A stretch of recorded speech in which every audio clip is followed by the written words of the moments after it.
to Stylish Naija YouTube channel. I want to say thank you to all of my subscribers. I appreciate you guys a lot.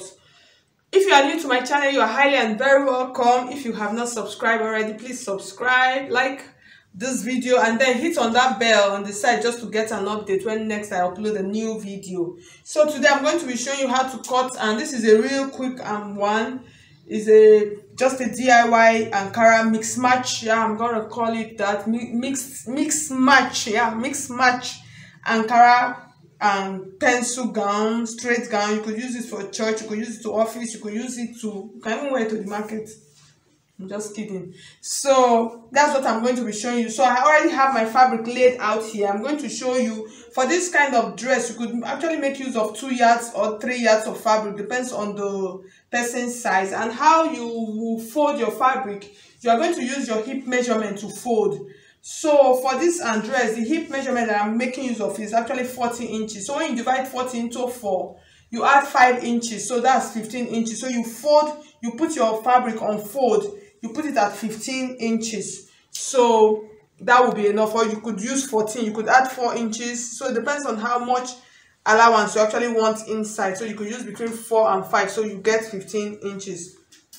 So I have some couple of lines for this kind of pencil gown. I have some couple of lines already. So the first line I have here, I'm going to be using as my shoulder line.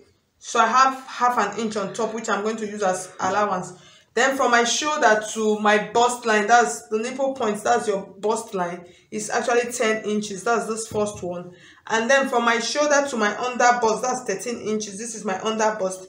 And then from my shoulder to my waistline, this is my waistline. I'm using 18 inches. And then my hip line, from 18 inches, between my hip line and my, between my waist and my hip line is usually between 9 and 10 inches, depends on the person's height.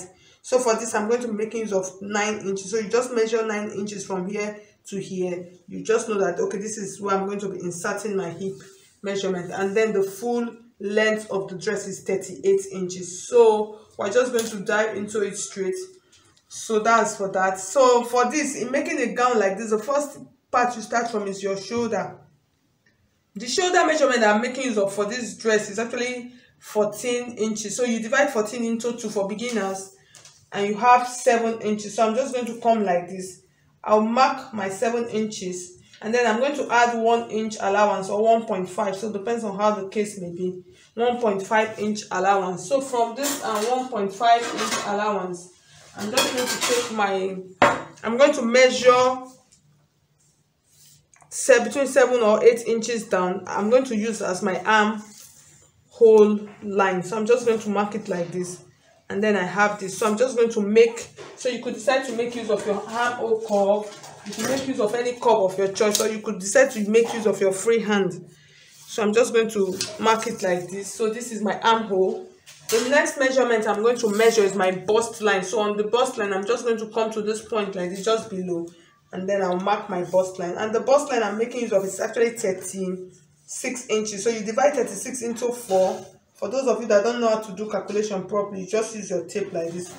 You could just fold it into 4, and then you get your 9 inches. When you divide into 4, you have 9 inches. So I'm just going to place the 9 inches here, because it's just a waist dart. So we're just going to be adding waist dart to it. But if you're using a stretchy fabric, you even don't need a dart. So I'm just going to add 1.5 or 2 inches allowance to it. So I'm just going to come like this, and then I'm going to just make a mark. And then the under bust measurement that I'm going to be making use of, I'm making use of 30 inches. When you divide 30 into 4, you have 7.5. So the back, I'm sorry I did not say it initially, the back, I left it, the back is 1 inch bigger than the front piece. So I'm cutting the back and the front together. I did not say that. So 2 inch allowance, I'm using, okay, it's actually 1.5 inch allowance difference, because there's going to be a zipper at the back. So that's just why. But if you are not adding a zipper, if you are using a stretchy fabric, you place both of them together like this. So you don't need allowance. So for this, I'm going to measure my 7.5. Like I said initially, this is 7.5. I remember initially we actually used 2 inches. So I'm just going to repeat the allowance like this, and then I'm just going to slant it like this to this point like this. I'm going to slant them together. And then the next part we're going to measure is the waistline. So for the waistline, my waistline is actually 34 inches. So when you divide 34 into 4, I have 8.5. So this is 8.5. That's 8.5. And then I'm going to still add my allowance. So from this point, I'm just going to bring it like this. So I'm just marking it as I go along. So you see what I have. I'm coming like this, and then I'm coming like this. So for you to get your hip and measurement, the hip measurement I'm using is 40 inches.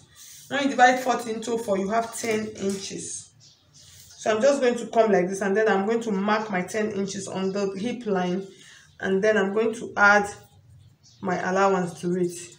The same 2-inch allowance that I'm making use of. And then I'm going to just come like this with my hip curve. If you have your hip curve, you could make use of it. If you don't have hip curve, you could just freehand it. So I'm just going to come like this now, from this point like this. I'm just trying to get it straight. So you see what I have now. So if you don't have a curve, you could just come like this. As you're coming like this, we just give it a curve, a good curve like this. So we have our hip measurement. So for the down part of the gown, I'm just going to reduce my hip measurement by 2. So I'm just going to use 8 inches. You know, initially it was 10 inches, so we'll use 8. And then since it is a pencil gown, we're going to add our allowance back into it. And then from this point, we're just going to slant it like this. It's really simple. So we're just going to slant it like this. So we have our gown. So I'm going to just extend it a little bit further because of my allowance. So that is that. So we're going to cut out now. Before then, I'm going to cut out the neckline. So this dress is that the neckline is actually a round neckline. So for a round neckline, I'm going to make use of 3.5 inches width. So for the depth of the neckline, I'm going to make use of 3 inches or 3.5 inches depth. That's for the front neckline. So I'm just going to mark it like this.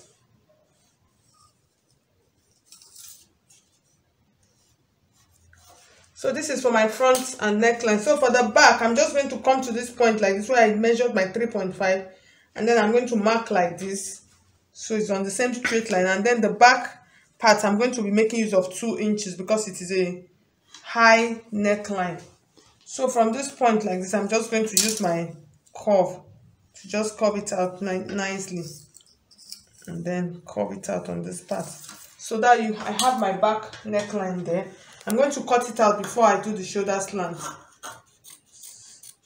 So that's for the back neckline. And then for the front neckline, here you have it for the front neckline. So for shoulder slants, they are really important for gowns like this. So I'm just going to come to this armhole point. I'm going to measure 1 inch like this. And then I'm going to slant it to the neckline point like this. You see the slant? So I'm cutting it all out now. So I'm going to cut now.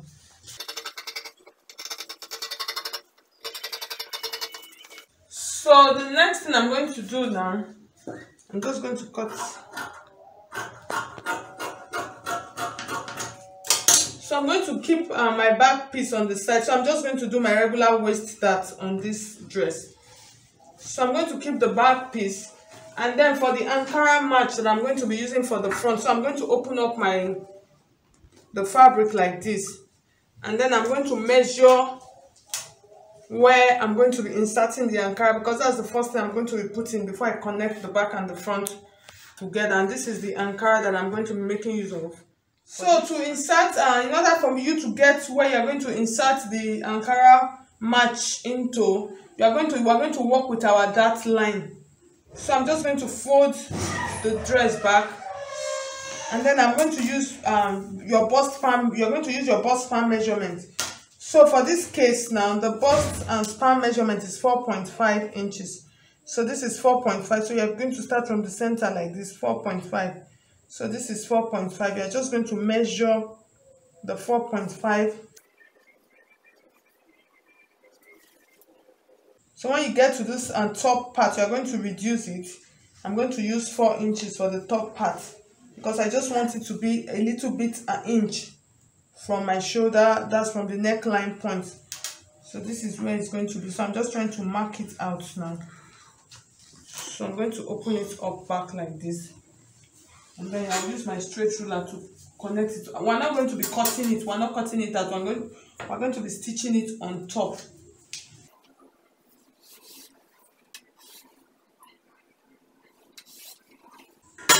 So this is the point where we're going to be putting our Ankara fabric. So what I'm going to be doing now, I'm going to be bringing the fabric that I'm going to be making use of, and then I'm going to measure.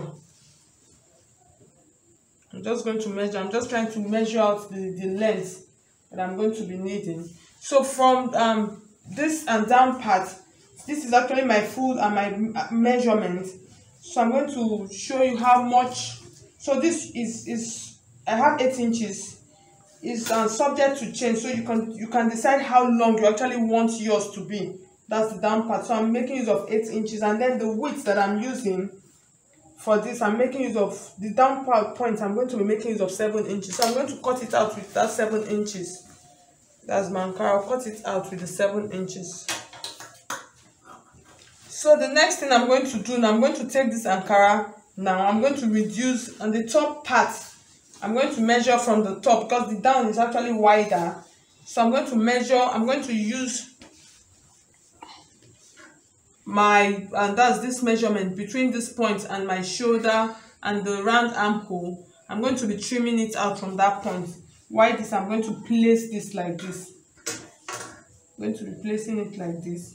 So you can just choose how you're going to actually place yours. So I'm trying to get it out straight before I actually trim. So for this part, I'm going to be trimming out from the armhole point for this. But before then, I'm going to go and stitch this together. So I'm going to turn it. So I have the fabric is folded into two. So I'm going to sew and turn and then iron it out neatly before I come and insert it to it. So for the other parts that were added to it, so I'm going to cut out and clean straps. I'm going to cut out fresh strap and then sew and turn also. I'm going to use the width. I'm going to use the exact width measurement that I have here. So I'm going to be making use of about 6 inches width. So I'm going to cut out. I'm just going to fold them so you can decide how wide you actually want yours to be. How wide, you could decide that. So I'm just going to use this width. And the width that I'm making use of, I'm actually making use of 4 inches width. So I'm going to cut it out now. And then when I come back, I'll show you everything. So I'm going to sew and turn. Okay, so you could see, so I finished stitching and turning. So I'm just going to explain to you before I continue. So from this point now, you're just going to place it, let it enter into the armhole and line. So that is why you have to measure it. The top part has to be from the neckline point to the armhole point. So I'm just going to place it like this. So you see how it is.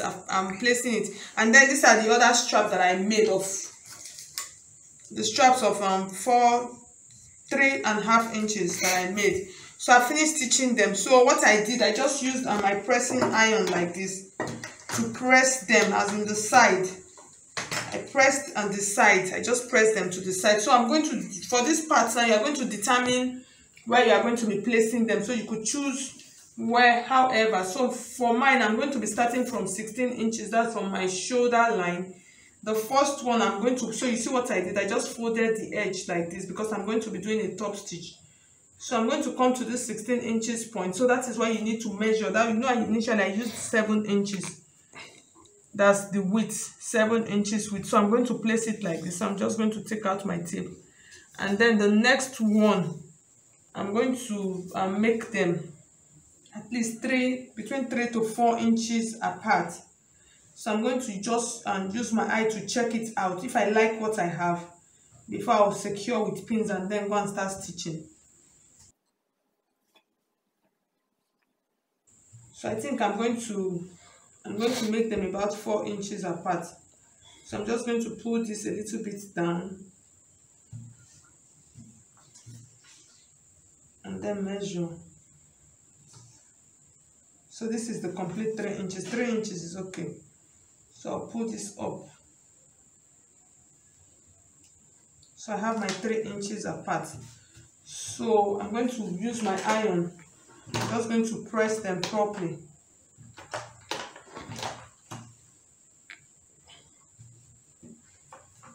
Because when you are doing a top stitch, you need all your edges. You need all your edges to be neat, to be sitting neatly, or else you are going to miss it. But if you don't want to do a top stitch, you could just decide to open the side, as in cut it open and then stitch it back into it. Or if your hand is straight, top stitch is just the best for this. You just use a matching thread. So the next thing I'm going to do now, I'm just going to take it to my machine, and then I'm going to just run a straight. I'm going to run a straight and stitch with a matching thread. Like I told you, I'm going to run a straight stitch like this, so I don't need to do it twice. I'm going to run a straight stitch like this to the down, and then run a straight stitch. I will not get to the down point. When I get to this point, I can decide to stop just like 1 inch. So this part is just going to stay like this. I'm not going to stitch it to the down point. So you can decide to do that, but for this, I'm not going to stitch to the down point. So I'm just trying to secure it. So I'll take it back to my machine now and then run a plain top stitch, and then come back and show you. Okay guys, so you could see I finished stitching it and it looks so clean. So you could see what we have here. So it's not looking like the strap was actually passed through inside. So the next thing I'm going to do now, I'm going to join the back and the front together and then finish up the neckline. So for this, you could decide to make any sleeve of your choice. So the sleeve that was actually done was a pencil sleeve. So I'm just going to leave mine as a sleeveless gown. So I'll just finish it up and then put it on the mannequin for you to see the final look. Okay guys, so you could see this is the final look of our dress. It came out really beautifully well. So guys, so you could see our patch on it. So you could see the down part. You see how it is dangling. So guys, if you find this video illustration helpful, please do not hesitate to hit on the like button. Subscribe if you have not done so already. So thank you so much guys. I'll see you in my next video. I'll see you next in my next video. Yeah. Okay, bye. God bless.